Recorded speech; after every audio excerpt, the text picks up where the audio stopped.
This isn't actually just an accent wall. But what that is an actual ash cleanout door for this stove.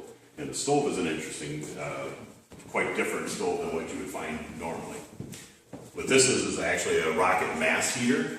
And what it does is it's designed to actually burn 80% less firewood than you would with a conventional fireplace.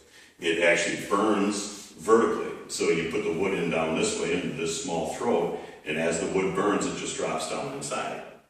And inside here, there's 4 different chambers that it goes through. It goes through the first chamber, and it recirculates, and it burns off all of the gases and burns off a lot of the soot that you would generally have in a conventional fireplace. Okay. Then as it passes through the next chamber, it's actually extracting heat and depositing that heat into this stone facade. So now what you get is you'll burn for approximately 3 to 4 hours, and you'll get 12 to 14 hours of actual heat from the stove. And is this something that you would burn all the time, or just you would put wood in here and then let it actually burn down?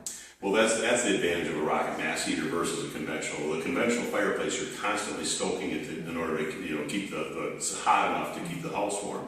With this here, you only burn in the morning and you burn in the evening, and it carries through that time when you're not putting wood into it. So you're actually getting a lot more heat out of it. That's very cool. Now, is something like this a lot of added cost? This is approximately $7,000, which a lot of the big mass heaters that are out there are starting $12,000 to $15,000 starting point. So to have the stove in, I mean, it's a lot more economical. But the other advantage of the ICF is we can actually use a much smaller stove.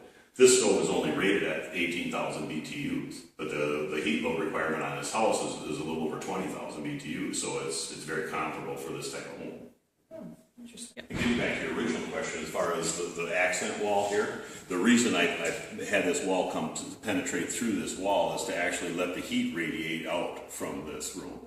So they actually have doors that are going to be put on here. So once this mass gets heated up, it actually penetrates through the wall, comes out on this side, and penetrates into this side of the room. Interesting.